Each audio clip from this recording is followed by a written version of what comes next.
Teddy Tony, they go guess after guess. Gomato Shambura, fresh after fresh. Everyone listen to this.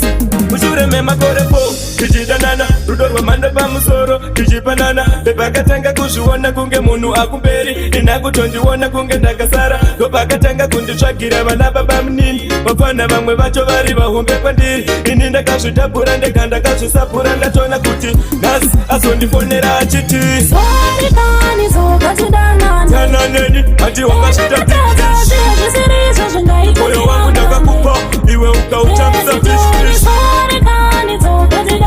tananeni hati wakasvita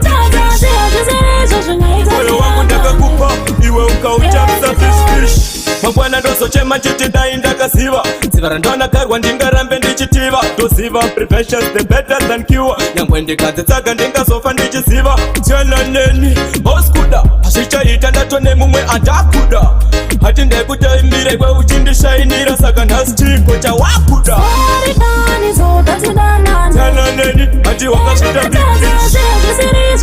moyo wangu ndakakupa iwe ukautamisa fishfish tananeni hati wakasvita moyo wangu ndakakupa iwe ukautamisa memakorepo tichidanana rudo rwamhanda pamusoro tichipanana bepakatanga kuzviona kunge munhu akumberi inakutondiona kunge ndakasara ndopakatanga kunditsvagira vana baba munini vafana vamwe vacho vari vahombe kwandiri ini ndakazvidhabhura ndega ndakazvisapura ndachona kuti nhasi azondifonera achiti tananeni hati wakasvita moyo wangu ndakakupa iwe ukautamisa fishfish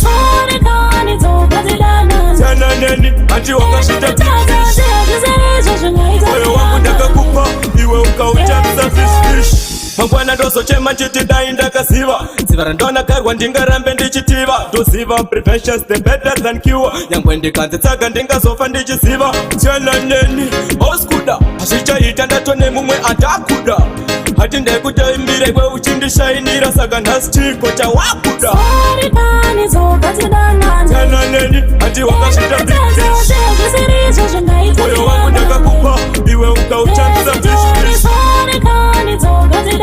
tananeni hati wakasvita